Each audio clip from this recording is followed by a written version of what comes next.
Salut, moi c'est Chloé. Et moi, c'est Gaïa. Si tu te retrouves là à nous entendre parler, c'est que tu t'apprêtes à écouter notre podcast. Alors que tu sois avec des potes, seul, dans ton canapé ou même aux toilettes, installe-toi, prends le temps, mets-toi bien. Tu peux même faire des pauses et revenir plus tard, et n'hésite pas à nous envoyer un message si tu en ressens le besoin.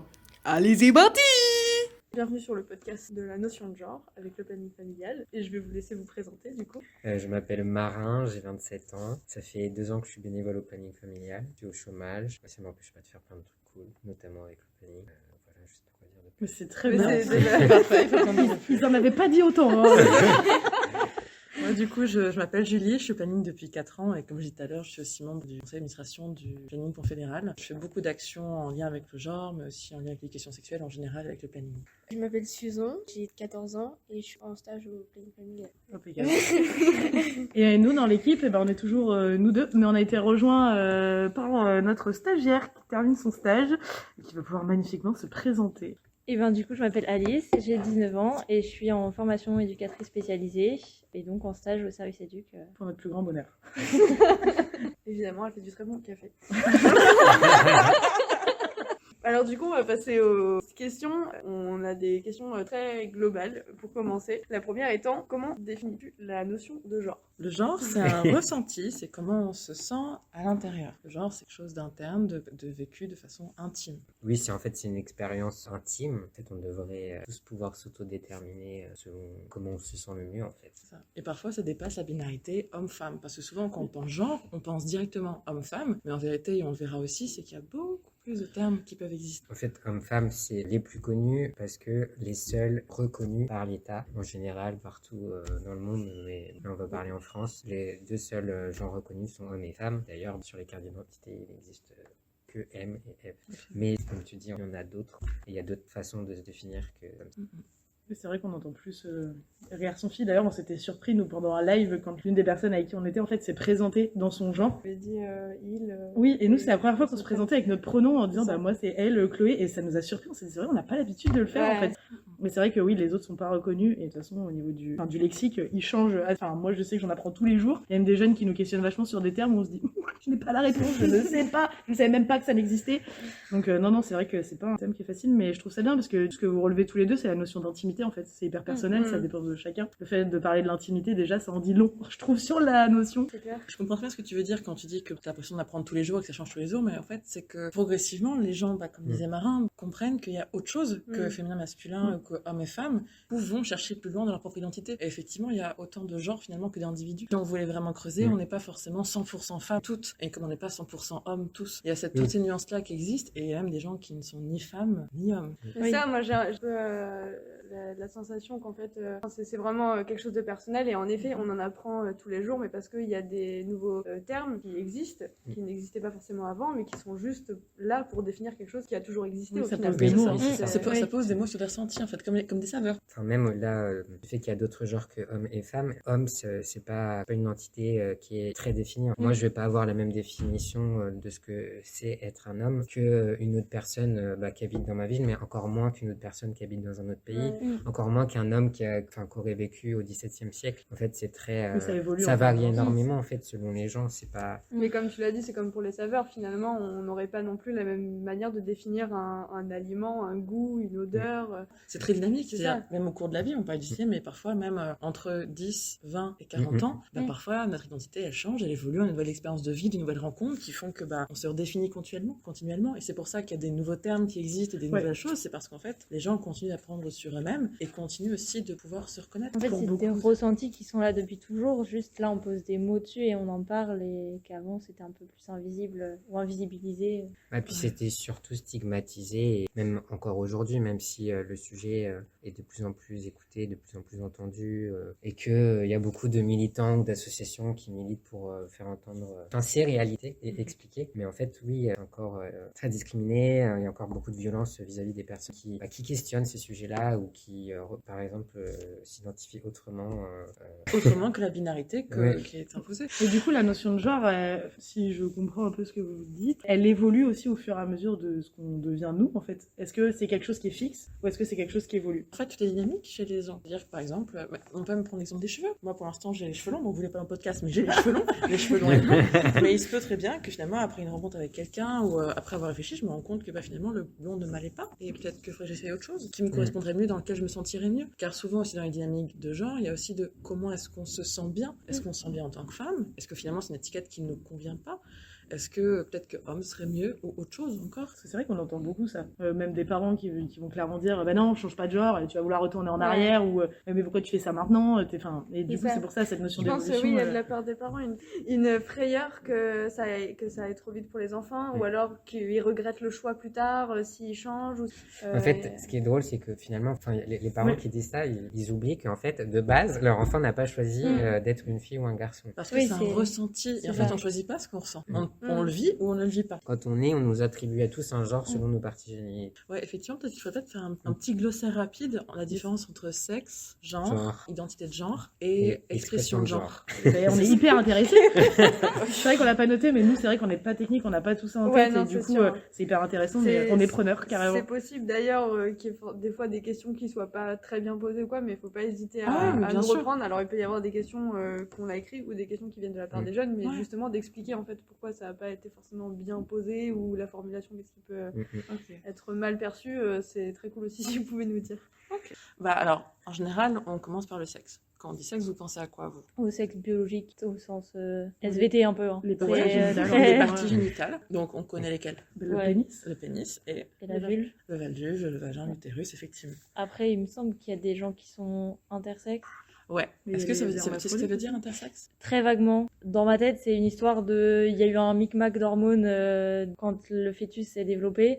Visuellement, je ne sais pas à quoi ça ressemble. Mais par contre, je sais qu'il y a des personnes qui ont un peu une anatomie différente qu'un sexe dit féminin ou masculin. Ok. Et bah t'en es pas loin en fait, parce que faut pas oublier que ce qui est considéré comme un pénis, ce qui est considéré comme une vulve, comme un pénis ou une vulve, par rapport au sexe, ce sont des catégories médicales. Le sexe, femelle, mâle, c'est pensé par 3 éléments. L'appareil génital, donc l'apparence extérieure de ce qui existe entre les jambes, les hormones, ça veut dire à l'adolescence, qu'est-ce qui va se passer, quelles hormones vont être plutôt prédominantes, et aussi la génétique, donc un élément qu'on ne voit pas. Intersexe, ce sont toutes les personnes, tous les individus qui ne correspondent pas aux catégories médicales du mâle et du femelle. Ça peut être effectivement des appareils génitaux qui n'ont pas une apparence comme prévu, comme dicté par les normes médicales, ou des hormones qui ne sont pas congruentes, ou un appareil génétique qui n'est pas congruent. Il faut savoir que sur un plan génétique, par exemple, on dit souvent la 23e paire de chromosomes, c'est la paire de chromosomes qui donne le sexe, parce que XY, XX. Mais en fait, il y a des travaux en génétique qui ont montré qu'il y a plus de 42 variations saines. Ça veut dire que du coup, le fœtus, après la naissance, peut vivre normalement de variations. Ça veut dire que le XXX existe et est sain. Mais c'est d'intersexuation, vu que c'est pas XX. Le XYX existe aussi, et 42. Donc il y en a beaucoup, on peut toutes les faire. Mais ça veut dire qu'il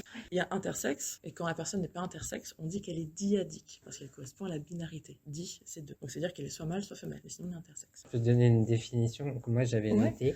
C'est une définition qui a été, que j'ai reprise sur le site de l'association collectif intersexualé. Donc c'est la seule association en France faite par et pour les personnes intersexes. Et donc il y a écrit c'est les personnes intersexes sont des personnes qui naissent avec des caractéristiques sexuelles qui ne correspondent pas aux définitions typiques du masculin et du féminin. Ça peut se faire sur plusieurs choses. Ça peut se faire au niveau des parties génitales, donc au niveau des caractéristiques sexuelles primaires ou au niveau des caractéristiques sexuelles secondaires. Et là, du coup, ça va peut-être apparaître plus au niveau de l'adolescence, au moment de la puberté.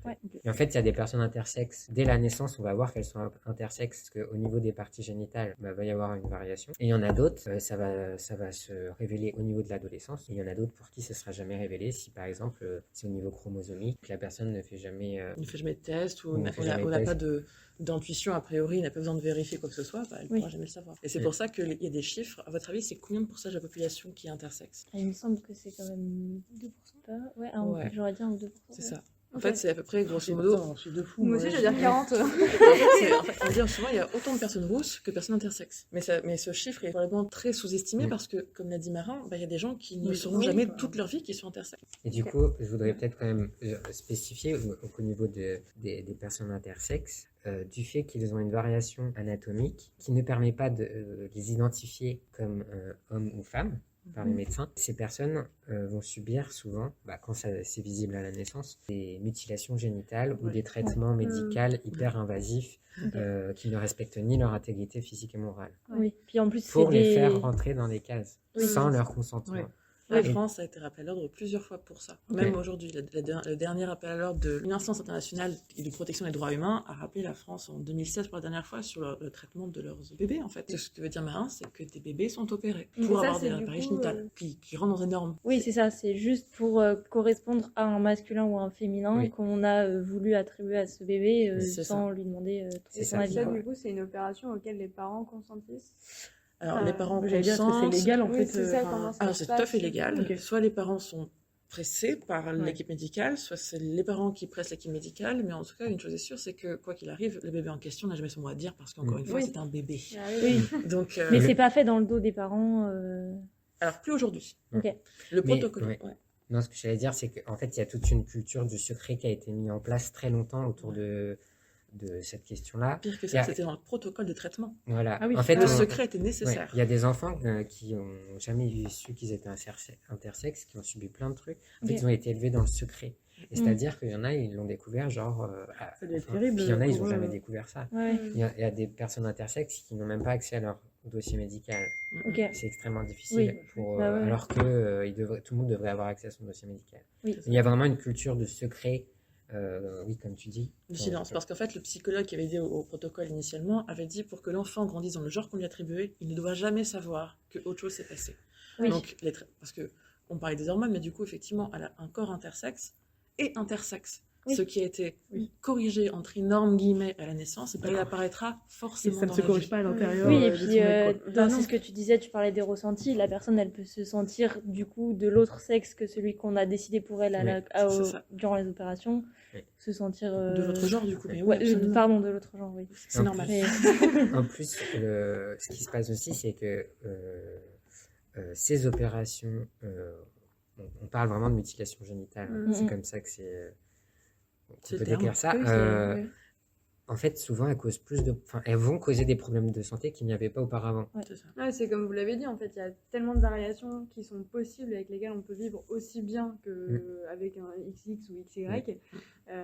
Au final, c'est pas forcément, c'est pas utile, et en effet, on peut s'imaginer que ça va être plutôt néfaste d'opérer ou d'agir sur le corps, du coup, en plus d'un bébé, plutôt que de le laisser juste vivre sa vie. Absolument, d'autant plus que les enfants ont des corps très résilients parce que ils sont en plein développement, ils sont en pleine croissance, ce qui fait que les phases d'opération échouent et il faut les refaire après, plusieurs fois, jusqu'à l'adolescence. Et puis c'est ce que tu disais, jusqu'à ce qu'on n'enlève pas ce qu'ils sont en fait. Donc à l'intérieur, ils restent ce qu'ils sont. Et puis un corps intersexe reste biologiquement un corps intersexe. C'est ça. Et ça, je trouve bien de le souligner parce qu'au final, ils sont ce qu'ils sont en fait. Chacun. C'est en fait, je pense aussi accepter le fait que c'est pas grave que ce soit pas fille ou que ce soit pas garçon. Dans tous les cas, comme vous l'avez dit au début, ça peut changer tout au long de la vie, peu importe avec quel sexe tu nais. Et en plus de ça, c'est ça, un corps intersexe c'est un corps comme un autre. Mais souvent, les parents, en fait, ils sont laissés pour compte parce que, peut-être que vous le savez, mais quand on a un enfant, il faut l'amener il faut déclarer à la mairie cette naissance et du coup, cocher une case. Est-ce que tu as pensé, toi, du coup? Est-ce que c'est un petit M? Est-ce que c'est un petit F qu'on a fait? C'est déjà dès le départ, dès le départ, on met l'enfant dans une case et qui va, dans son parcours scolaire, dans d'autres parcours plus tard, vont influer parce qu'aujourd'hui, en France, il n'y a pas d'autre option. Il y a d'autres pays où il y a l'option autre. Ça veut dire soit on ne sait pas, soit on verra plus tard. Il y a quelques documents en France où c'est possible de mettre autre, il me semble. Mais pas des documents officiels. C'est ça. Comme tu l'as dit, carte d'identité, ça c'est soit homme, soit femme. C'est ça. Et puis même après, je pense que pour les parents, à moins d'être super éveillés, c'est compliqué de se dire mon enfant il va naître, il est mettons intersexe, et je vais ne pas le genrer de tout le temps où il va grandir. C'est-à-dire qu'on peut, parce que ça met longtemps avant que l'enfant il sache lui ce qu'il ressent et à quel genre il s'attribue. Donc ça veut dire que ne pas genrer son enfant pendant toute cette enfance-là et voire cette adolescence, ça peut être aussi compliqué pour les parents. Donc d'avoir besoin de choisir au moins un truc qu'ils connaissent et qui est défini, c'est... J'avais vu une conférence d'une personne intersexe, du coup, qui expliquait un petit peu son expérience et grossièrement c'est quoi. Et donc le fait que à la naissance on m'a attribué le genre masculin, mais qu'en réalité, c'était ni l'un ni l'autre, quoi. Donc en fait, on lui a attribué ça à la naissance, mais il était complètement conscient du fait qu'il était intersexe, et donc malgré le fait qu'il ait été genré à la naissance, et bah, du coup, pour tous ces papiers officiels, où il y a un moment donné où forcément, en effet, il faut cocher une case, c'est ça. Mais lui en était conscient et du coup pouvait en fait choisir et vivre sa vie en fonction de son ressenti et pas se sentir contraint de rentrer dans cette case-là. Et ainsi parce qu'on lui a laissé le choix. C'est-à-dire Oui, que c'est je ça. pense pas que dans ces cas-là, quand on est un parent et qu'on est un peu démuni, qu'on ne trouve pas les ressources, on n'a rien à dire. Il n'y a qu'une seule asso en France C'est ce qui que gère ce j'allais genre de dire. choses. Est-ce qu'on est assez éduqué à ça au final, mais même les professionnels de santé en fait, est-ce que... Non. Pas du tout. Les professionnels de santé ne sont pas du tout éduqués ni sur les questions intersexes, Ni sur les ni sur questions les questions transgenres. transgenres. Ouais. Moi, j'ai l'impression qu'il y a beaucoup de maltraitance par ignorance de la part du personnel Ah oui, soignant. oui. Et... Bah, après, sur les personnels médicaux qui opèrent les personnes intersexes, ils savent très bien ce qu'ils font. C'est ça. Oui. Ouais. Eux, enfin, Oui, parce qu'en eux, ils plus, sont au il y a courant. vraiment une hypocrisie en France, c'est que comment dire, comment ça s'appelle, l'ablation du clitoris. Je sais pas, L'excision. Ah oui. l'excision Ouais, est oui. interdite Oui. en France. Heureusement, c'est Oui. super. Mais du coup, ça pose de problème à personne de faire des Ouais. opérations, des mutilations génitales sur le Sur sexe des bébés. d'enfants. Des fois, on parle de Ouais. bébés. Ah, mais ce sont des C'est bébés. vraiment une grosse hypocrisie. Oui. Et du coup, moi, je pense que les médecins qui sont dans ces trucs-là, spécifiquement pour Mm-mm. on va dire, entre guillemets, l'accompagnement des personnes intersexes, c'est pas vraiment le cas, ils savent très bien ce qu'ils font. Mais du coup, c'est... là, il y a eu la loi bioéthique il n'y a pas longtemps. L'une des demandes du collectif Intersexe et Alliés, c'est d'arrêter les mutilations sur les personnes intersexes. Et C'est la loi passé. c'est Ça n'a pas été évoqué. Ça n'a pas, évoqué. été voté pour Ça n'a pas été interdiction. voté. Ok. Voilà pourquoi je voulais pas parler d'intersection, parce que je savais que... Oui, pardon. Mais Non, mais c'est moi, pas grave. Hein. non, mais du Non, coup, mais je c'est trouve hyper que intéressant mais parce c'est que important. la preuve, C'est- moi, je sais que je parle pas beaucoup là, mais j'écoute beaucoup Ouais, pour essayer ouais, de bien c'est- comprendre parce Mais que parce qu'en c'est hyper plus, intéressant. Ouais, c'est important. de toute façon, le lien, le lien, il Ah, il est direct. continue Mais de oui, toute je suis façon. d'accord. Ouais, 100%. Parce Et qu'en puis, fait, c'est au important final- aussi d'informer que ça existe en France et c'est quelque chose qu'on ne parle pas beaucoup et de se rendre compte aussi de ce qu'on fait subir à des bébés et à des personnes après. Et moi, Et qu'il existe des moi. ressources pour les parents ou pour C'est les ça, enfants oui, c'est ce concernés. que j'allais C'est dire. ça. Moi, Ou je trouve les ça hyper adultes. important d'informer parce qu'en effet, comme tu l'as dit, il y a des parents qui peuvent presser l'équipe médicale, mais il y a aussi des parents qui peuvent se sentir pressés par l'équipe médicale Oui, et c'est ne ça. même Ouais, pas ouais. avoir conscience qu'ils ont le choix, en fait. Oui. Donc, Et qui c'est- peuvent être informés, accompagnés et documentés sur ce qui se passe pour leur enfant. quoi. Désolée. Mais non, mais j'étais en train En de plus- réfléchir à une question et si, ça y est, je l'ai. Ouais. Maintenant, je voulais savoir si une personne intersexe, du coup, se rend compte de ses mutilations étant petit, est-ce qu'il peut se retourner à un moment contre quelqu'un parce qu'il n'était pas d'accord avec le choix qui a été fait pour le bébé? Alors c'est super intéressant parce que du coup le collectif Intersexe et Alliés là, qui s'est constitué va être dans quelques mois suffisamment... C'est encore une association, il faut qu'elle ait un certain temps pour se constituer partie civile. Ouais. Ça veut dire que dans quelques mois, elle va pouvoir aider des personnes justement Trop dans des accompagnements judiciaires. Ok. Dans l'ego Mais- plutôt ouais. judiciaire.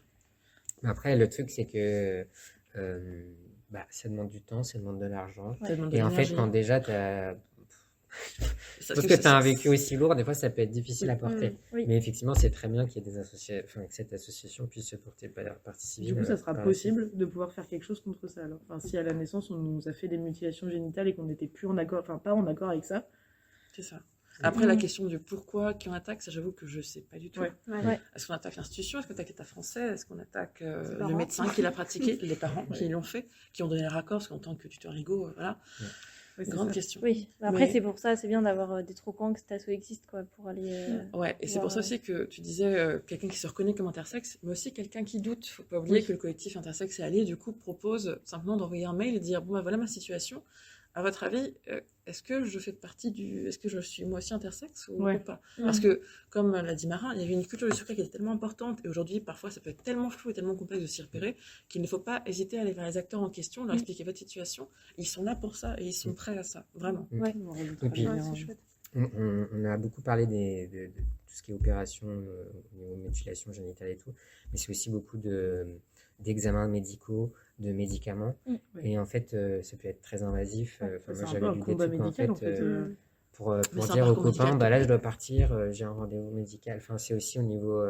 Enfin, c'est très lourd. Et même pour ça, en fait, je pense que... Enfin, tout ça, c'est vraiment pas possible, en fait. Je comprends même pas pourquoi c'est... C'est encore autorisé, Ouais. même. Parce que, oui, les traitements très lourds et avis, pour une fois, on corrige un corps qui va bien. Donc, il reviendra c'est toujours ça. à son état normal vu qu'il va bien. C'est ça, c'est surtout de pseudo-réparer quelque chose qui n'a Qui pas n'a pas besoin à- d'être réparé. En Absolument. fait. Et si t'es pas cassé, quoi. Non, mais Oui, c'est ça, c'est ça. il n'y a pas de problème à la base. Bah non. Donc, voilà, ça c'était pour la partie sexe. Donc, il y a mâle, femelle, intersexe. Et du coup, tu voulais faire un lien après... Du coup, entre sexes, donc du coup, l'aspect génital, le corps en lui-même, le corps biologique, voilà, pour voir, ou sur un plan chromosomique ou hormonal. Puis ensuite, il y a le genre. Donc, les genres, on a parlé de 2 déjà. On a parlé de. Masculin. Non, Non, pas tout non, à fait. Ça, ça c'est marche encore pas. autre chose. Ok. C'est pas mal. Mais c'est en rapport que ce qui est masculin aussi. On dit que le masculin, c'est réservé aux. Voilà. A Ok, priori, d'accord. c'est aux hommes. Et du coup, Femme. ensuite. Alors, on s'est fait taper sur les doigts sur notre post. Retournons sur notre post Instagram. C'est le moment de tenter. Ok, alors pour moi, c'est pas Ah, si. transgenre. C'est- Transgenre, il fait partie d'un genre. C'est une... ouais. C'est ça, c'est une C'est expression de c'est genre. ouais. l'expérience. C'était non-binaire l'autre qu'on Ah avait oui, rajouté. non-binaire, c'est ça. Genre, non-binaire, c'est un genre. Ouais, non-binaire, c'est un Ok, genre. c'est Il ça. nous avait dit neutre aussi. Ouais, donc à genre aussi. Et c'est pas la même chose que non-binaire. Non-binaire, c'est un terme parapluie. Ça veut dire qu'en gros, donc, on parlait de binaire, donc de mâle, femelle, homme, femme, c'est ce qui correspond à dyadisme dans le sexe, ou à la binarité dans les genres. Tout ce qui est non-binaire, c'est qui ne correspond pas à cette binarité. On peut imaginer le spectre femme-homme, donc plus ou moins de femme à homme, mais aussi pas du tout femme-femme, ou alors pas du tout homme-homme, mais ça reste binaire. Et t'as des gens qui Ça ne peut filmer, s'illustrent. Est-ce que je peux préciser qu'elle fait des... Déjà, c'est avec ses mains. Déjà, c'est avec ses mains. Non, mais en fait, en te voyant pas, je me suis dit, on va rajouter une échelle. Avec la tête de Juste. Et il y a des gens qui ne s'identifient pas à ces échelles binaires, homme ou femme. Non binaire. Ça va au-delà, ça va Oui, c'est ailleurs. ça. C'est au-delà. Moi, non-binaire, je le voyais, vous me dites si je raconte des bêtises, hein, mais moi, je le voyais comme, par exemple, femme, du coup, c'est un point, homme, c'est un autre. On peut tracer une ligne entre ces 2 points, et on peut aussi mettre un point où on veut. Moi, je me mets plus en cercle, en point. En plus, oui, comme tu dis, tu Oui. peux t'identifier aux 2. Oui. Pour dire, bah, moi, je me sens les 2, ou pas du tout. Comme tu dis, enfin, c'est non-binaire, ça englobe un peu toutes ces autres Ouais. Toutes les façons autres, c'est ça. De vivre son genre. Non-binaire, oui, ça englobe plusieurs choses. Mais après, il y a des personnes qui se disent juste non-binaire. Oui, Elles vont oui, pas après, spécifier. Et je Oui. pense que c'est des définitions aussi qu'on s'approprie. Oui, c'est En ça. fonction de comment nous on se sent, et peut-être une personne non binaire elle va avoir sa définition, quelqu'un d'autre qui se définit aussi non binaire va pas avoir la même définition, Ouais. mais c'est leur définition et c'est totalement respectable. C'est ça. Et Voilà. Moi, je me Et- dis, personnellement, je m'identifie en tant que femme. Et pour autant, il y a des moments où on pourrait se dire que je vais me sentir plus homme. En fait, c'est juste que moi, ça me dérange pas de mettre tout dans la case de femme, en fait. Ouais, Enfin, ouais. tu vois, je m'en fiche. C'est juste que je me dis, moi, je me sens bien comme ça. Si j'ai envie de faire des choses ou de me comporter de manière ou peu importe qui vont plus Oui. être vues comme des choses attribuées à un homme, bah moi je m'en fiche, ça rentre dans ma Oui, case de c'est femme le besoin parce de que chacun. c'est moi en fait. Mhm. C'est... Moi non plus, j'ai pas besoin de c'est ta définir un définition, mot. Ouais, c'est ça. C'est que chacun a sa définition même de femme et homme, donc autant de non binaires. Ouais, en plus, au planning familial, on insiste souvent sur l'autodétermination, c'est-à-dire la possibilité de se définir. La liberté de choix. Et dans non-binaire, il y a aussi, enfin, dans les autres petits mots qui découlent de la non-binarité, il y a aussi gender fluide. Là, ça veut dire que selon les moments, je peux varier. Mon ressenti diffère, ça veut dire que peut-être qu'aujourd'hui, je me sens plus femme, et puis peut-être que la semaine prochaine, je me sentirai peut-être ni homme ni femme.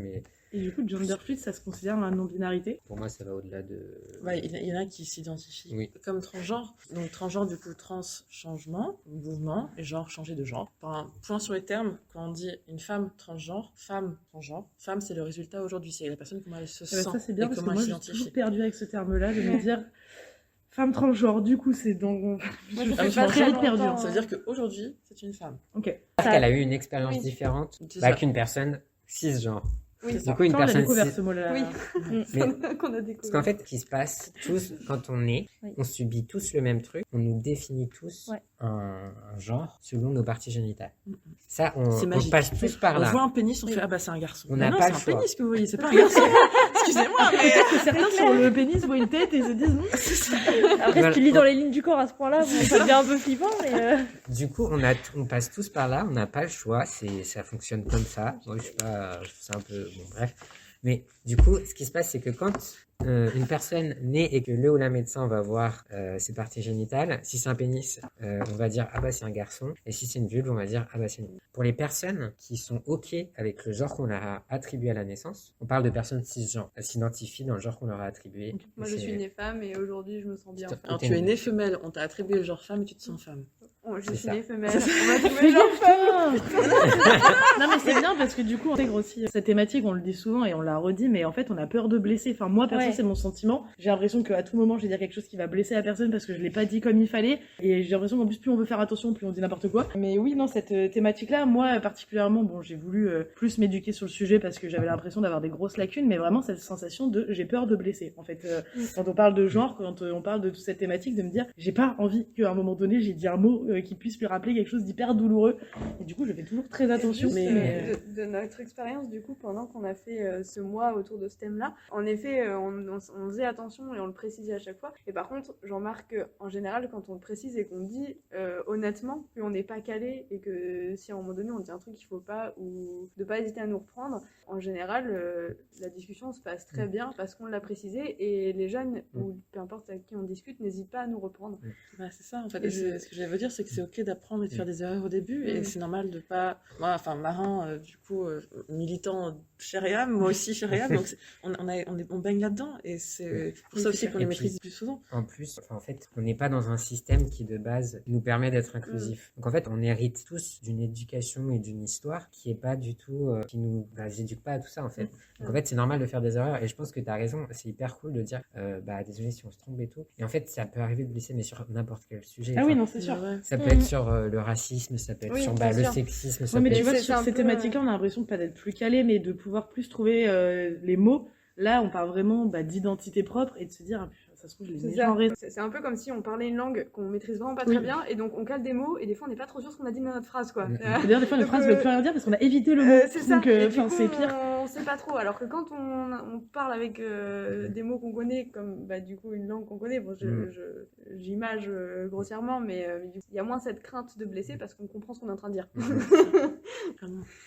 Mais c'est le cas de beaucoup, hein. Enfin, même il y a certains jeunes entre eux, regarde, on a rencontré certains jeunes, ils entendaient des mots, ils imaginaient des trucs, ils osaient plus parler. Enfin, c'était tout un truc. Et typiquement, là, ce qu'on disait sur cisgenre, quand on a appris ce mot-là, ça a été un peu la panique pour ce jeune-là, de dire mais c'est quoi ce truc?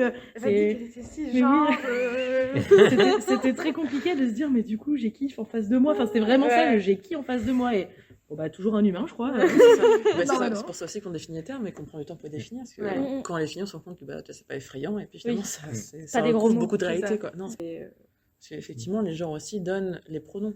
Donc, par exemple, on dit faire mal, etc. Mais si on se trompe de pronom, si on dit elle au lieu de il, madame au lieu de monsieur, et encore, c'est comme dans le binaire, mais il y a aussi le il. Il y a il, aol. IL, AOL, c'est pour moi les plus. Ceux que je vois le plus fréquemment. Après, est-ce que ce sont les plus courants? Je sais pas. IL, c'est le plus courant. Ouais.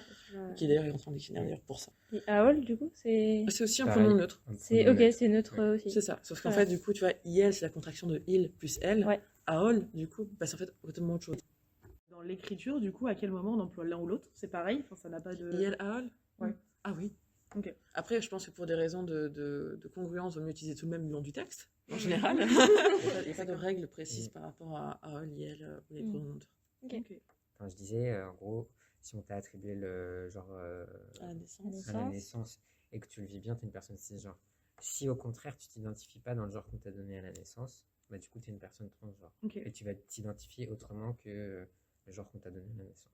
Une personne transgenre, c'est pas forcément une personne qui va changer du genre qu'on lui a attribué à la naissance au genre considéré comme opposé. Oui, non. Ça transgenre, ça veut juste dire j'ai changé de genre. Et c'est bien parce que ça a à peu près répondu à nos questions, mais oui, je crois qu'il restait un dernier mot. Donc on avait dit sexe, genre et expression de genre. Alors du coup, c'est masculin, féminin et le troisième, à la fois homme et femme. Androgyne. Ouais. L'expression genre, c'est tout ce qui apparaît à l'extérieur. Du coup, andre, c'est le truc pour dire mâle et gyne, féminin, donc c'est à la fois les deux. Donc tout ce qu'on considère comme étant masculin, tout ce qu'on considère comme étant féminin et l'entre-deux, donc tout ce qui est androgyne, donc c'est tout ce qui se voit à l'extérieur. Tout ce qui donne des signes aux autres que je veux qu'on me dise elle, parce que j'ai les cheveux longs, parce que je mets des bijoux, ce sont des marqueurs dans notre société qui disent que, Ça, c'est a priori, Mm. je suis une femme et je vais être genrée au féminin. Je dis a priori parce qu'effectivement, est-ce qu'on peut voir par quelqu'un directement son genre? On Non. peut savoir comment ils sont à l'intérieur de lui. Bah, Je non. pense pas, non. Quand on voit quelqu'un, on peut pas deviner s'il aime les champignons. Exactement. S'il aime les champignons, s'il est triste, s'il se sent bien, c'est le même principe. Par exemple, le collectif intersexe et allié, ils disent bien le sexe considéré comme masculin ou féminin. Parce que nous, habituellement, dans nos façons de penser, on pense que le sexe détermine le genre, qui déterminera l'expression de genre. On pourrait croire que c'est dans ce sens-là que ça se passe. Mais dans les faits, au contraire, c'est parce qu'on a attribué du féminin et du masculin au fait que je porte un pull ample, mais qui montre certaines formes. Du coup, je suis une femme, du coup, ça veut dire que j'ai une vulve et j'ai un utérus. Oui, on fait le chemin à Pas l'envers. forcément. C'est ça, c'est qu'on croit que c'est le biologique qui a construit le social. En fait, non, c'est le social Oui. qui a construit le biologique. Ouais. C'est pour ça que dès le début, j'ai dit que ce sont les catégories médicales attitrées à Oui. mâle et femelle. Parce que la nature ne voit pas mâle et femelle. La nature, elle voit des animaux Oui. qui parfois niquent entre eux, parfois ils niquent pas. Mais ça Des s'arrête fois, il y là. a un enfant, des fois, il n'y en a pas. Voilà, et c'est tout. Puis il y a des sociétés aussi où ça n'existe pas, où il y a des sociétés où il y a beaucoup plus de genres. Des sociétés où en fait c'est l'enfant au 15e printemps qui doit se dire c'est maintenant. Tu décides quel rôle tu veux prendre dans la société. Donc dans la maison, faire attention à la progéniture et aux vieux, ou externes, enfin aux personnes âgées, aux anciens. Ou au contraire, des activités beaucoup plus à l'extérieur, de politique, de social. Et encore, ça ressemble beaucoup à nos propres conceptions occidentales de ce qu'est un homme et une femme. Une femme, c'est le foyer, et l'homme, ça s'occupe de l'extérieur. Mais il y a des sociétés où ça ne se divise pas du tout de la même façon. Et où d'ailleurs, le féminin et le masculin n'est même pas pensé comme ça. C'est pour ça que du coup, le collectif intersexe et allié parle de féminin et masculin. Parce que femme et homme et sexe mâle, femelle n'existent pas réellement. Au planning, il y a beaucoup de bénévoles qui sont prêts à vous écouter, à vous renseigner. Il ne faut pas hésiter à prendre rendez-vous. Faut pas oublier, le planning familial fait aussi des écoutes individuelles pour toutes ces thématiques-là. Il n'y a pas de questions bêtes en fait. Il y a des questions parfois qui sont maladroites, mais elles sont jamais bêtes. Pour conclure cette magnifique première partie, j'ai une petite question. Si tu avais un conseil à donner à un jeune qui vit mal son genre attribué à la naissance, que lui dirais-tu? Moi, je lui dirais, tu n'es pas tout seul ou tu n'es pas toute seule. Loin de là. Il y a beaucoup de gens dans ta situation qui se sentent pas bien dans leur corps, dans leur genre. En plus, à l'adolescence, il y a beaucoup d'éléments qui se passent parce qu'on grandit, on se rend compte qu'on est mi-adulte, mais qu'on nous traite encore parfois comme un enfant ou à l'inverse. Donc, c'est pas forcément simple de se déterminer, de se rendre compte que ça existe, parce que parfois, c'est aussi dur de se rendre compte que nous, on correspond pas aux idéaux qu'on attendait de nous. Il y a plein d'éléments qui font que parfois, ça peut être très complexe. Donc, le premier truc, c'est tu n'es pas seul, et il y a plein d'endroits où tu seras écouté, cru, et où tu peux venir en parler. Tu as le planning familial, mais tu as aussi l'association LGBT37, qui est quand même spécialisée dans le nom même sur ces thématiques-là. Il y a une nouvelle association qui a été créée à Tours par et pour les personnes trans. C'est Organisation de Solidarité Trans, ou OST. En tout cas, ils sont facilement retrouvables sur les réseaux sociaux, Instagram, Facebook, tout ça. Je sais qu'ils font des permanences d'accueil d'écoute en collectif. Tu peux en même temps rencontrer d'autres personnes, sociabiliser, etc. Okay. Et ils font aussi des accueils individuels. Ça peut être du soutien, mais ça peut être aussi des informations pour une transition médicale, administrative, etc. Et est-ce que ça accompagne seulement la personne qui est dans cette thématique-là, ou est-ce que ça accompagne les proches autour? Alors, ça dépend. On peut faire ça, parce qu'en tous les cas, quand on prend rendez-vous, on peut prendre rendez-vous à plusieurs. On prévient, notamment pour le Covid, donc il faut prévenir pour être sûr que ça soit assez grand et qu'on puisse aérer. C'est pas équivalent à de la médiation familiale, mais oui, on peut venir tous ensemble et en discuter tous ensemble. Et c'est possible en individuel aussi, quelqu'un qui se pose des questions pour quelqu'un d'autre ou qui a besoin d'informations. Ouais, même une maman qui dit ma fille veut que je l'appelle Il, je comprends pas trop. Tous ses potes l'appellent Joe depuis 3 ans, je viens de l'apprendre. Qu'est-ce que je peux faire en fait? Ça veut dire quoi? Parfois on est paumé en tant que parent ou en tant que frère, en tant que sœur, en tant que cousin, en tant que meilleur ami ou soi-même. Donc venir en parler et être écouté, ça peut être chouette, ouais. Faut pas hésiter. Je voulais aussi un peu continuer sur ce que tu disais aujourd'hui avec les réseaux sociaux. Bon, il y a beaucoup de trucs très très cool. Il y a déjà d'autres associations. Là, je parlais de Organisation Santé Trans à Tours, mais il y en a d'autres. Il y a Out Trans à Paris, il y a Rita à Grenoble. Et en fait, je donne le nom de ces associations parce qu'ils ont aussi pas mal de ressources sur leur site internet, des brochures, des petits magazines. Des petites BD, des magazines ou des fanzines, du coup, des collections d'articles en rapport avec ça, en fait. Et qui sont accessibles gratuitement et avec une connexion internet. Si un mineur veut venir vous voir sur cette thématique-là, est-ce que c'est possible sans que ça soit dit aux parents, aux responsables légaux? Dans beaucoup d'associations et au planning familial particulièrement, l'accueil est ce qu'on appelle inconditionnel. Ça veut dire que on vient sans aucune condition, que ce soit mineur, argent par argent, dans tous les cas, planning familial, c'est gratuit. C'est la seule condition, c'est de prendre rendez-vous pour être sûr par rapport au Covid. C'est le seul élément. Pour tout le reste, c'est OK. Ah oui, c'est aussi confidentiel, ça veut dire que ce qui a été dit restera entre ces locaux. Il ne sera jamais répété. Donc au contraire, n'hésitez pas à venir, à prendre rendez-vous. Faut pas oublier que Penning aussi, elle est sur Messenger. On n'a pas encore Instagram, mais c'est en cours. Oui. Il y a Facebook, il y a aussi les mails. On peut aussi envoyer des questions par mail, parce qu'encore une fois, il n'y a pas de questions cons, il n'y a que des questions parfois maladroites. Et c'est pas grave, on est là pour apprendre et pour se faire renseigner. Et aussi par appel. Le planning familial a aussi une ligne d'écoute. La ligne, on peut se poser des questions, simplement, c'est quoi le genre? Voilà, on peut passer au téléphone. Et sinon, moi je voulais donner des retours pour tout ce qui est transidentité. Il y a des comptes Instagram qui sont très très cool et qui ont beaucoup d'informations qui je pense pourraient être intéressants. Il y a notamment Aggressively Trans. Elle a écrit un livre, donc c'est Lexi qui a écrit un livre qui s'appelle Une histoire de genre. Sur Instagram, il y a aussi Morgan Noam, qui est un homme trans thérapeute. Et aussi, j'ai noté trans noir, et là c'est un jeune homme trans et noir, et qui du coup articule aussi les questions liées aux discriminations raciales. Voilà. Du coup, peut-être passer aux questions des jeunes. Alors du coup, on a un ou une jeune, je ne sais pas, qui dit « J'ai l'impression que le changement de genre est dû à un mouvement de mode. » Bon, en fait, je dirais que ça a toujours existé. Et la question de genre, la transidentité, ça a toujours existé, mais peut-être pas sous les mêmes mots, pas sous la même forme, peut-être pas aussi visible. En fait, c'est plus que je pense qu'on est dans une société où les réseaux sociaux visibilisent des questions qui autrefois étaient invisibilisées. Et du coup, je pense pas que ce soit une question de mode. Et je pense qu'au contraire, c'est plutôt très positif que ce soit des questions qui émergent et qui prennent de la place, parce que du coup, ça veut dire qu'il y a de plus en plus de personnes qui vont pouvoir s'émanciper, s'épanouir. Voilà. Enfin, comme je l'ai dit tout à l'heure, je sens bien juste dire femme et mettre ce que j'ai envie dedans et ça me convient comme ça, mais il y a des personnes pour lesquelles c'est pas le cas. Et donc, je pense que ça peut être une grande source de souffrance pour certains d'avoir l'impression de ne correspondre à rien qui existe, même s'il y a autant de choses qui existent que de personnes. Mais du coup, en effet, que ce soit visibilisé, je pense que ça peut aider ces personnes-là pour lesquelles c'est une souffrance de ne pas pouvoir se définir, d'avoir des nouvelles définitions. Alors parfois, effectivement, ne pas se dans son genre attribué, ça peut être une très grande souffrance. Et parfois, non plus, ça ne l'est pas. Parce que pendant un temps, on a catégorisé le fait d'être transgenre par la souffrance induite par le fait que notre corps ne correspondait pas au genre qui nous avait été attribué. Mais parfois aussi, c'est juste des gens qui ne s'y reconnaissent pas. Pour être transgenre, il ne faut pas forcément extrêmement souffrir, parce que du coup, il y a beaucoup de gens qui disent ouais, mais en fait, j'ai pas vraiment mal quand on m'appelle elle, ça me fait pas du bien. Je me rends compte que ça fait plus de bien quand on m'appelle il, mais quand on m'appelle elle, ça me dérange pas. Il y a des personnes aussi transgenres qui ont pas de transformation physique et qui n'ont aucun problème avec leur corps ouais, absolument. De base, et c'est pas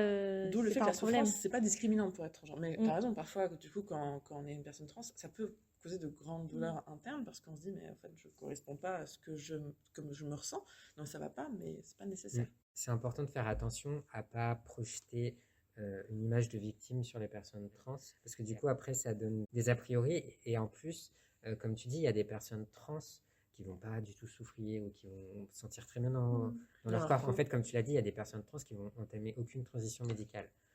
Parce qu'il faut pas oublier en fait que comme c'est un ressenti interne, par exemple, par rapport aux différentes catégories là, dont on parlait, donc le sexe, le genre et les questions de genre, en général, quand on le fait en intervention, on vient dans des cases différentes, des cases qui sont hermétiques les unes aux autres, parce que le sexe ne détermine pas le genre ne détermine pas l'expression de genre, et réciproquement, en fait, le genre ne détermine pas non plus le sexe.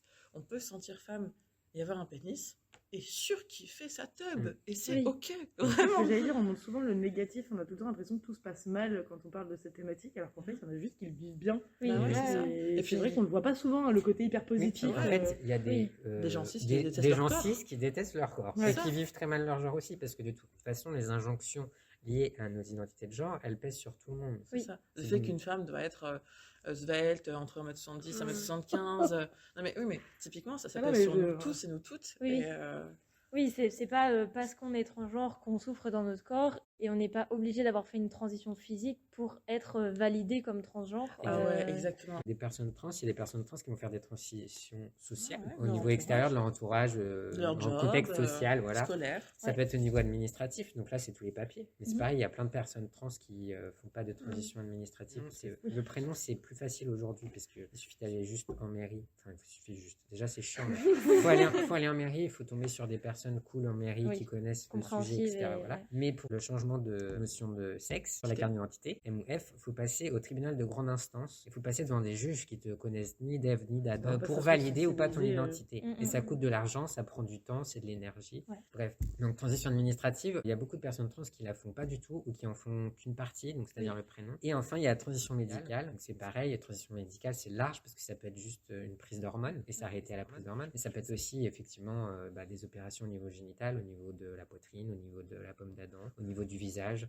Mais c'est pareil, il y a des personnes trans qui font rien de tout ça. Tout comme il y a des personnes cis qui se sentent pas bien dans leur corps et qui font aussi de la chirurgie esthétique et des transformations médicales et d'autres pas, et c'est ok pour les deux. Pour ce qui est du coup administratif et médical, est-ce que en tant que mineur c'est possible? Alors, la question est très épineuse et aujourd'hui débattue parce que des professionnels médicaux ou paramédicaux soit estiment que l'enfant est trop jeune, donc en gros en dessous de 12 ans on peut pas vraiment savoir qui on est, ou au contraire à l'adolescence on peut pas non plus savoir vraiment qui on est. Donc est-ce qu'on retarde la puberté, donc avec des hormones qui ne vont pas changer la puberté mais je veux juste la décaler, parce que imaginez que vous vous sentez homme mais vous êtes né dans un corps de sexe féminin, donc vous allez avoir votre voix qui change, une poitrine qui apparaît, plein d'éléments qui vont vous causer une énorme détresse psychologique. Et le but, c'est pas que la personne soit cible. Donc il y a des moyens de retarder pour être sûr, entre guillemets, du choix, mais il y a plein de médecins qui sont très réfractaires à le faire aujourd'hui. Parce qu'il faut savoir qu'il y a des prises d'hormones qui sont irréversibles. Quand on parle de testostérone, le changement de la voix, par exemple, on peut pas opérer des cordes vocales pour que la voix devienne plus aiguë. On peut la rééduquer avec une orthophoniste pour avoir des intonations qui sont plus ou moins dites féminines, mais on ne pourra jamais changer le fait qu'elle est grave. Du coup, pour ça, les parents, les médecins freinent les quatre fers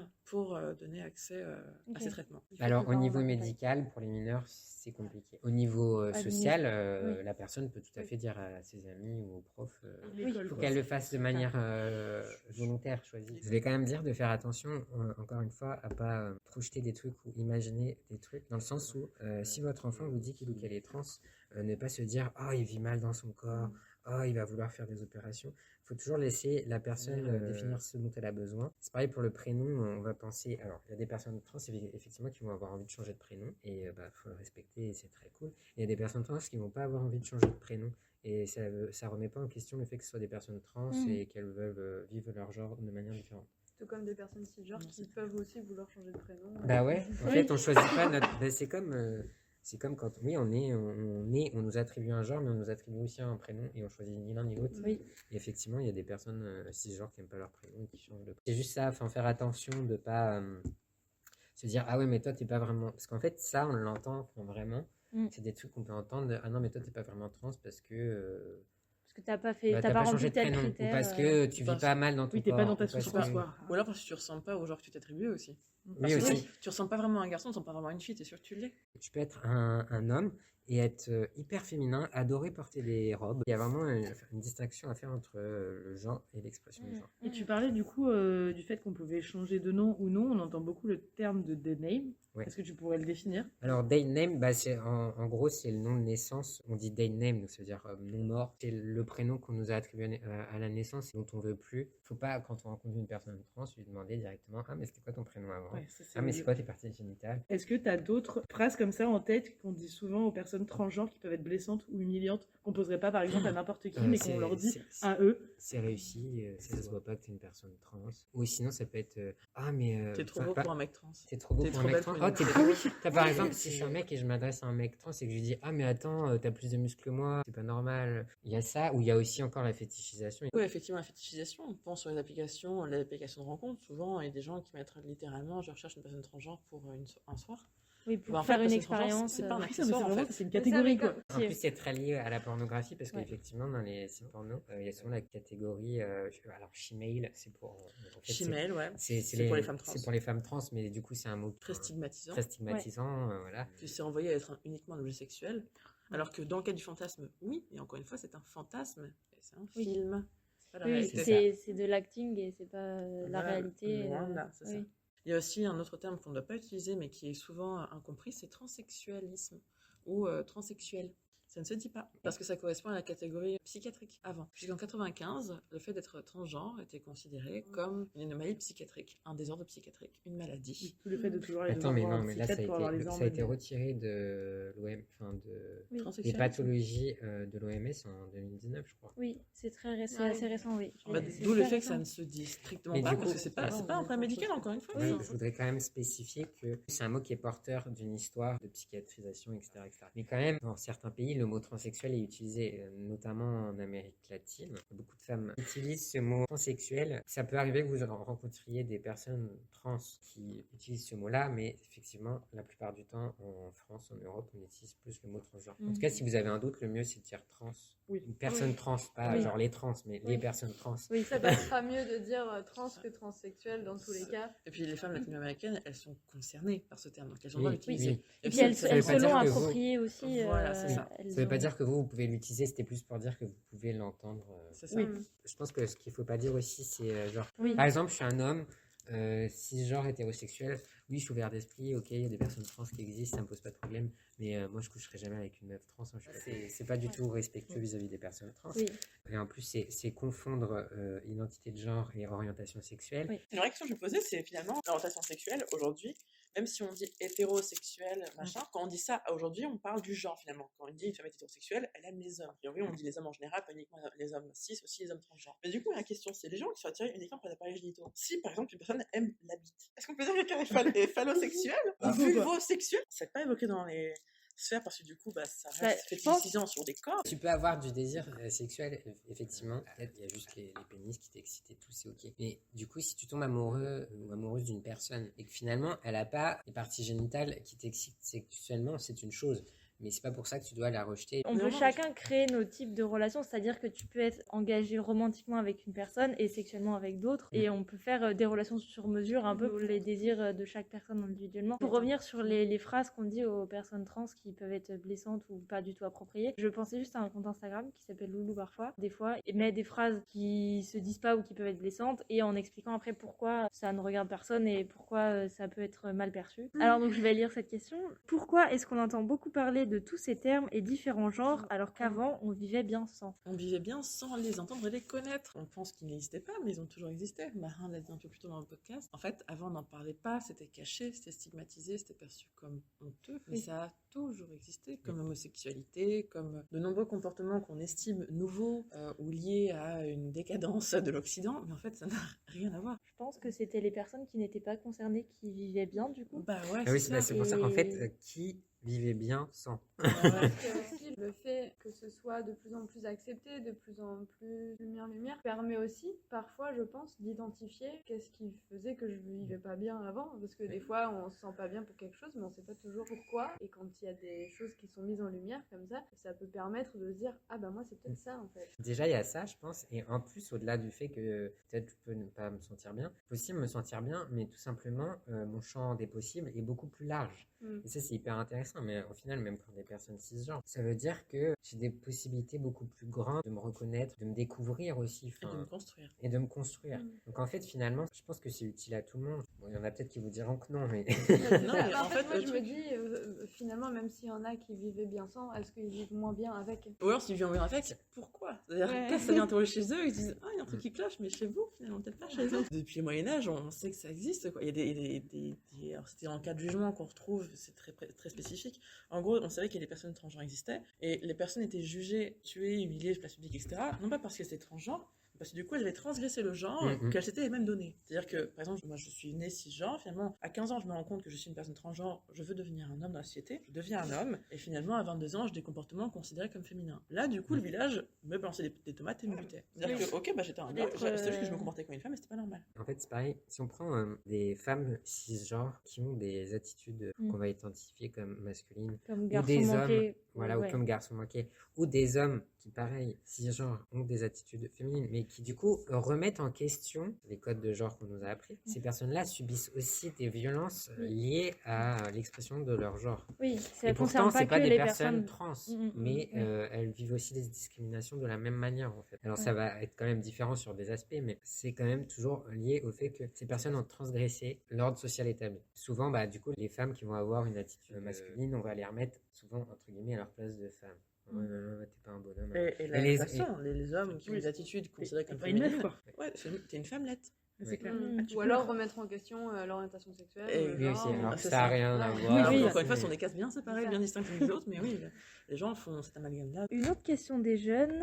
Alors, j'apprends que la personne que j'aime est transgenre. Je l'aime profondément, mais je ne suis pas encore prêt à accepter ça. Quels conseils pourriez-vous me donner? C'est Désolé. que être transgenre, il n'y a pas une notion d'accepter ou pas. C'est un état de fait. La personne est transgenre, la personne ne se sent pas bien dans son jour de naissance et a décidé d'en parler et de faire une transition sociale. Parce qu'encore une fois, le seul aspect qui se décide, c'est de le dire ou pas. C'est pas de le ressentir. Un ressenti, ça ne se contrôle pas. Après, ne pas être prêt à sortir avec un homme alors qu'on sortait avant avec une femme, bah ça peut se comprendre. Parce que si on se définit comme étant quelqu'un d'hétéro et qu'on ne veut fréquenter que des gens du sexe opposé, du genre opposé finalement, c'est ok. Par contre, on peut s'interroger sur si c'est la personne que tu aimes, c'est pas parce qu'elle change de genre qu'elle va changer d'humour, qu'elle va changer de façon de t'embrasser, qu'elle va changer de façon de te parler, de t'aimer, de se comporter avec toi. Ça veut juste dire qu'une facette de sa personnalité que tu pensais connaître a évolué. La personne a grandi différemment, pas selon une continuité dont on attendait d'elle, parce qu'a priori une femme reste une femme.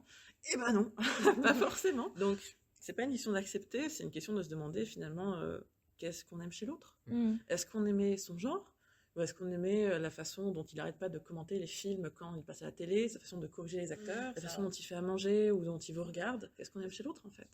Et dans ce que tu dis, le fait qu'il y ait une chose qui a changé du coup chez son partenaire, ça veut pas dire que tout est remis en question. Pour moi, ça arrive dans toute relation en fait. Et forcément, chacun évolue individuellement et pas juste à deux. Pour moi, c'est aussi de réapprendre et de voir comment on s'organise en fait. Maintenant, comme tu l'as rappelé tout à l'heure, toutes les relations sont uniques et modulables et Oui, voilà, ça peut et changer une personne peut changer sur son genre, mais peut aussi évoluer sur, mettons, sa coupe de cheveux et Sur position quelqu'un qui dit. politique. C'est pour ça qu'on parle d'évolution et je trouve ça bien qu'on le dise parce qu'on a souvent l'impression que c'est plutôt une rupture, comme si on passait de l'un à l'autre, alors qu'en fait non, c'est juste une évolution et Oui. on peut tous être amenés à le traverser et c'est ok quoi.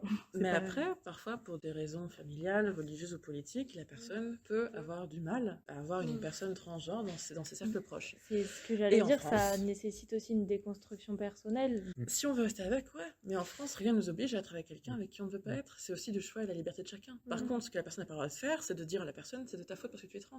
Non, c'est moi qui pars parce que je ne me sens plus bien. Oui, c'est c'est ça. ça. Et peu importe le changement en fait. Ouais. C'est ça. Oui. On a le droit de Oui. penser ce qu'on veut, mais on n'a pas le droit de faire du mal aux autres. En fait, ce qui peut être difficile, c'est effectivement si je suis avec une personne, à la base on était dans une relation de couple dite hétérosexuelle et que cette personne m'annonce qu'elle est trans et qu'elle va entamer une transition de genre, et je me retrouve du coup perçu comme homosexuel. En fait, ça peut être normal de mal le vivre parce que peut-être que je suis pas habitué en fait à subir l'homophobie, que je vais avoir peur du regard de mes parents. Et du coup, tout ça, ça se comprend. Mais en fait, il faut pas retourner la faute sur l'autre et dire je t'accepte ou je t'accepte pas. Ce qui va être difficile pour toi, c'est peut-être évidemment le poids de la société. Ouais, c'est ça la pression autour.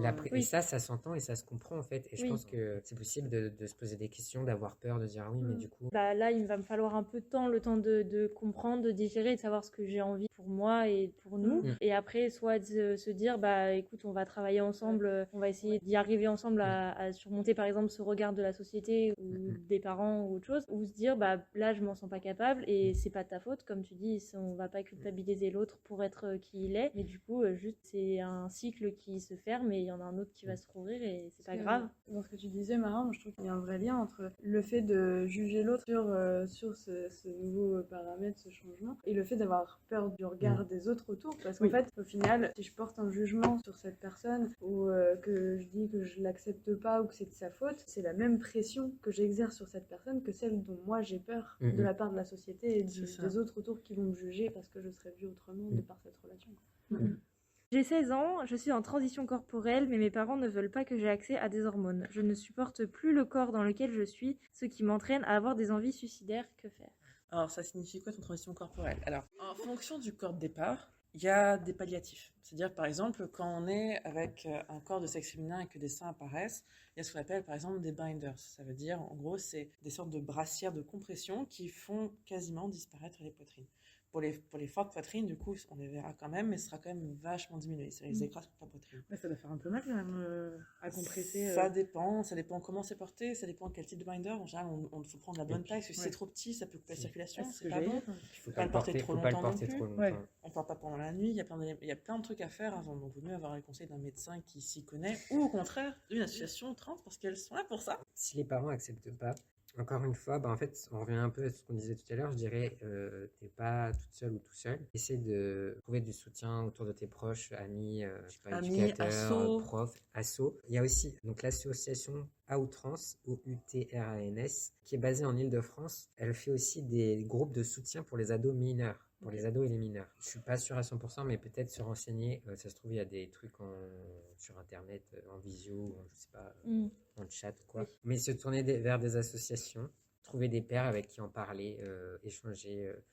l'expérience, le vécu. Ça fait toujours du bien de se sentir soutenu et d'avoir des personnes qui vivent les mêmes choses que nous. Et par rapport aux envies suicidaires, c'est quelque chose de très sérieux. La première, c'est que je t'assure qu'après, ça s'arrange. C'est-à-dire qu'une fois que tu as 18 ans, que tu es autonome, tu fais plus de choix par toi-même. Et du coup, ça vaut le coup d'attendre et de voir ce qui se passera. Si jamais c'est trop pressant, il y a toujours les urgences psychiatriques qui existent. Et sinon, rien ne t'empêche de voir un psychologue. C'est-à-dire que pour l'instant, même s'il existe des groupes de soutien, hélas, légalement, tu es bloqué. Mais tu peux toujours te faire soutenir par un psychologue ou par un psychiatre dans les structures qui te recevront de façon gratuite, confidentielle et parfois anonyme. Donc n'hésite pas à te renseigner autour de toi et ne reste pas seul avec ces pensées-là. Je t'assure qu'il y aura toujours mieux après. Je vais partir pour la petite question de trêve, parce que c'est bien, on a parlé des jeunes, mais en fait, c'est bien de se former nous en tant que pros. Et notre question de prévention, c'était quels conseils donneriez-vous à des professionnels qui accompagnent des personnes transgenres? Oh, il y a plein de ressources qui existent en fait sur Internet. Après, il faut trouver les bonnes, c'est sûr. Typiquement, le plus simple, c'est d'aller voir le planning familial parce qu'on fait des formations pro. Ça peut aider. Même il y a à titre perso, c'est-à-dire prendre rendez-vous pour vous uniquement et ensuite le rapporter à vos équipes. Ça peut être une façon de faire. Sinon, un autre conseil, c'est finalement d'apprendre que ce soit la question transgenre ou la question de l'autisme, du trouble du spectre autistique ou de n'importe quelle spécificité humaine, écouter, être là, être attentif, se renseigner. Les structures, on en a cité plein, elles sont identifiées par les personnes, mais aussi pour des professionnels, si vous voulez être formé à cette thématique-là, le plus simple, d'aller voir les concernés, qui pourront vous donner les bons protocoles, les bonnes explications. Il y a des structures qui proposent des formats différents. Nous, par exemple, des formations professionnelles, on a aussi des supports écrits par la fédération. Il y a plein d'éléments qui font que les ressources existent, il faut juste s'y intéresser. Et du coup, si par exemple on veut participer à une formation, c'est quoi comme formation que propose le planning familial? Alors, le planning familial, il propose des formations donc, professionnelles qui ne sont pas professionnelles, enfin, qui ne délivrent pas de diplôme à part entière. Mais des formations où en fait on vient entre 1, 2 et 3 heures, on forme le personnel en petits groupes sur ces temps-là. On peut uniquement se focus sur la question LGBT, on peut rester sur la sexualité, la prévention en sexualité, ça signifie quoi pour les adolescents, sur la prévention des prises de drogue aussi. Il y a plein d'éléments qu'on peut aborder au planning familial parce qu'on touche beaucoup de thèmes, vu qu'on touche les relations et les violences. Ça englobe énormément de choses. Et comme sur notre territoire, nous en tout cas, il y a pas mal de jeunes qui y sont, on invite les professionnels à aller se former parce que c'est quand même bien de faire attention aux mots qu'on utilise et au poids des mots. Moi, j'accentuerai aussi sur le fait que, là, en Indre-et-Loire, effectivement, il n'y a pas d'association de possibilités. Mais si vous êtes ailleurs, c'est bien aussi de se tourner vers les associations de personnes trans. Souvent, c'est par et pour les personnes trans, et du coup, c'est bien aussi d'aller directement auprès des personnes concernées. C'est les mieux placés pour parler d'eux, donc ça sera toujours plus pertinent. Absolument. Et aussi, du coup, par rapport à Intersex, qui est une thématique vraiment particulière par rapport aux gens, il y a le collectif Intersex Allié qui existe, le seul en France, certes, qui est une très très bonne ressource. Il y a matière à pouvoir se former un peu là-dessus. Vraiment. Je sais pas si eux font des formations, par contre, ils développent beaucoup de livrets, ils offrent beaucoup de formations sur un plan gratuit, donc ce ne sera pas en formation telle quelle, mais la formation peut être trouvée et elle est valable. Ouais, c'est ça. Elle est valable et elle est fiable. Et ben impeccable, on va être sur une fin. Oui. Et du coup, on se retrouvera sur un prochain podcast. Avec grand plaisir. La prochaine fois. Moi, ce que je voulais dire, c'est que... je sais plus ce que je voulais dire. On le garde.